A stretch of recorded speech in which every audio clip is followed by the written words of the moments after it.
salaad subax markii aan tukado waxaan waraystaa oon la hadlaa oon report ka qaadaa meel kasta oo ciidan jooga oo koonfur galbeed warbixintii ugu horreysay oo aan helay waxay ahayd tii daynuuna iyo project inay xabad ku bilaabatay ciidamada maanta waa maalin barakaysan waa maalin khayraysan waa maalin dadka reer koonfur galbeed farxad iyo bogaadin iyo hambalyo ay ku jiraan waa maalin dadka Soomaaliyeed oo dhan ay dhibaatadii shalay ay u geysteen argagixisada oo ay hoos la fiirinayeen ay madaxa kor uga soo qaadeen waxaan rabaa marka ugu horeyso inaan inta hambalyo iyo bogaadin iyo ammaan iyo dhiirigelin aan uga diro ciidamada qalabka sido oo habeen iyo maalin u taagan difaaca dalka difaaca shacabka difaaca dowladnimada difaaca qarannimada Soomaaliyeed difaaca magaca Soomaalinimada habeen iyo maalin u taagan u dhimanayo u dhiboonayo u dhafraayo u baahanayo roobka ugu da'ayo oo sharafta leh ciidamada qalabka sida inaan inta bogaadin iyo hambalyo baan uga diraan raba aad iyo aad baa u mahadsantihiin dalkiinii dadkiina waxaad u soo hayseen guul waxaad muujiseen geesinimo waxaad muujiseen dadaal waxaad muujiseen gobonnimo waxaad tihiin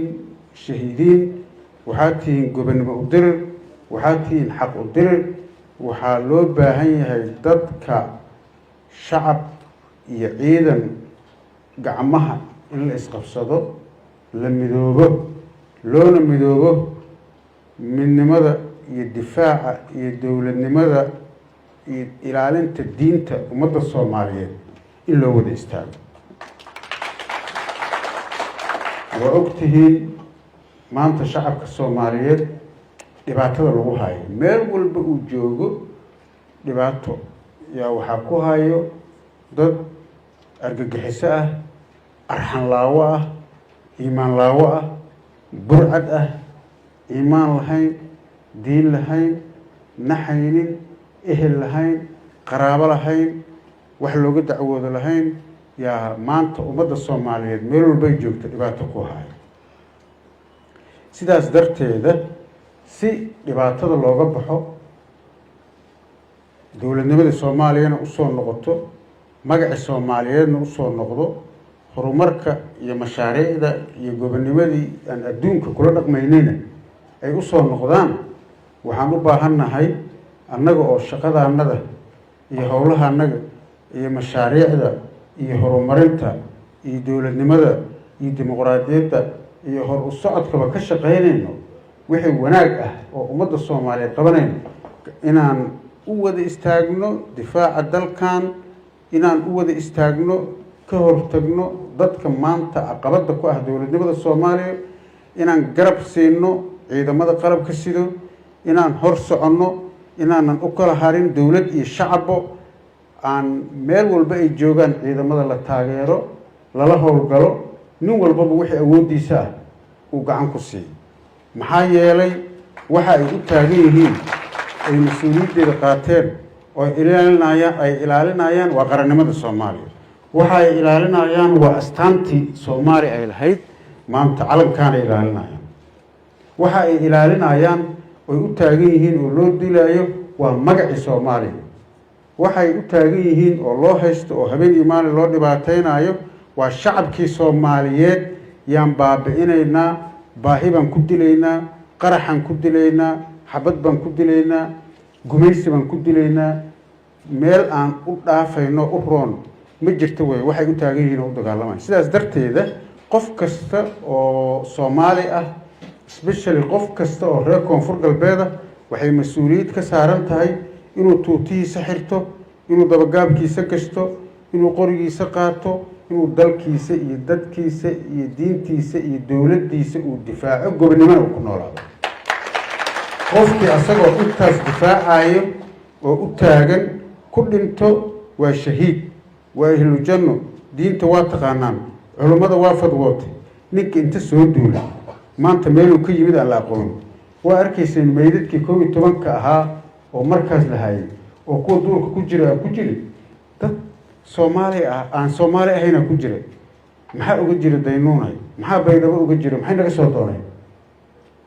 awal dalkoodii yaa haysto waa dulmi way waxay u yimaadeen sidaas darteed marka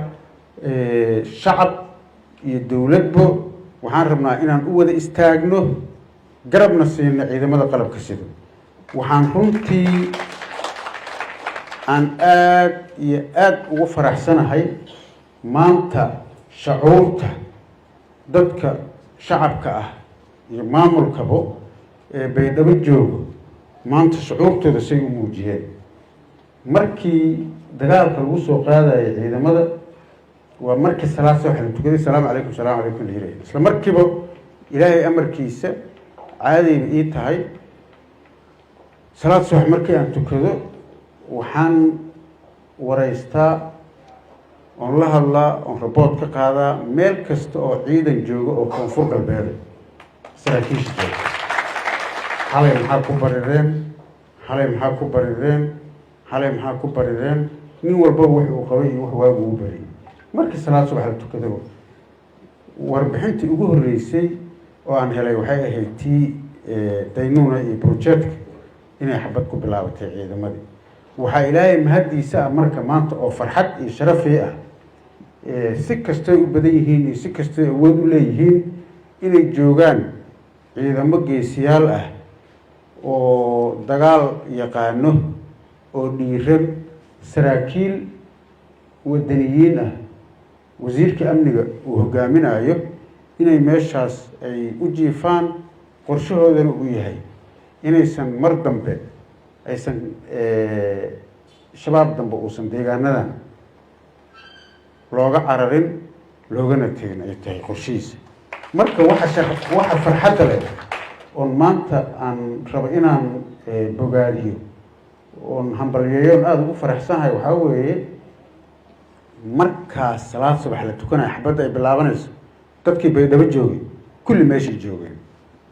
nin kasta oo wax garanayo ninkii mooto qabay mootuu raacay kii baabuur qabay baabuuruu raacay kii aan intaba haysanin orod u istaartay nin walba meeshuu joogu ka orday qof dilayna male qof abaabulayna male markii la maqlay shacabkiina waa taa aragteen oo isla soo baxeen waxayna tusaysaa bislaashaha iyo ka go-naashaha dadka ay ka go-an tahay inay cadowgan iska dulqaadaan ayayna tusaysaa runtii waxayna tusaysaa oo inagu dhiiragelinaysaa oo ciidamada naftirkooda ay mar labaad ay u noqonaysaa sharaf kale sida loo garab taagan yahay oday dhaqan dhalinyaro askar wasiiro xildhibaano shacab 20 kilomitir yaa waxaa loo socday 20 daqiiqo 18 kilomitir 20 kilomitir ay jirtaa meesha lagu dagaalamayo waxaa loo socday 20 daqiiqo nus saac yaa lagu tagay kii baabuur watay iyo kii ordaayay nin walba meesha soo istaagay taasaa marka yaa waxay tahay wax lagu farxo waxay tahay wax la bogaadiyo waxay tahay wax rajo ah oo qurux badan inay muuqato waxay tahay wax maxay ahayd lagu faano maanta inay dhaceen marka mar labaad iyo mar saddexaad waa bogaadinayaa intaas kadib waxaan tacsi tiiraanyal u dirayaa dadkii shahiidiinta ahaa ee dagaalka ku dhintay ilaahay naxariistii jannah ka siiyo masarkaal ha noqdo ama askari ha noqdo dadkii iyo ehelkii iyo qaraabadii ay ka dhinteenna samar iyo iimaan allah naga siiyo geeri waa xaq qof aan dhimanaynin male qof waktigiisa dhaafaya male laakiin waxaa ugu fiican sidii asxaabtii ay sheegeen in mar walba waa dhimanaysaa adoo sariirtaada saaran intaa dhiman lahayd adiga oo dalkaada iyo dalkaada u halgamaayo gobonimo inaad ku dhimato yaa fiican. samir iyo imaan allaha naga siiyo. maantana taariikh yay ka tegeen, waana runtii dadka ku dhintay ilaa hadda la iisoo sheegay waa 3 sarkaal oo boliisa iyo nin dhaawac ah oo isagana dhaawacii u dhintay. marka intaba dad aan aqaano weeye oo runtii dadkii soo halgami jiray oo dalkan usoo halgamay oo usoo dagaalamay oo weligood shabaab la dagaalamayay ah oo 100 jeer ku dhaawacmay oo 100 jeer maxay ahayd usoo dagaalamay haddana gobonimada ayadeeda ku dhinteen. maanta ayagaa sharaf ku nool. waxaan ilaahay uga rajeynaynaa naxariista janno. intii ku dhaawacantayna caafimaad iyo inuu ilaahay siiyo nasteexo oo ay ilaahay barmadow uu oga dhigo wixii soo gaaray ayaa ilaahay u rajeynaynaa. inta fiyow oo hadda furunta ku jirtana waxaan u rajeynaynaa guul. waxaan u rajeynaynaa inay horey u socdaan. waxaan u rajeynaynaa inay dalka xoreeyaan. annagana waa garab taagannahay. annaga dhan baa in la joogno. qayb kasta iyo meel kasta oo howlgal uu ka socdana waa tegaynaa waana in la joogaynaa insha allahu. aada iyo aad ay u mahadsan yihiin.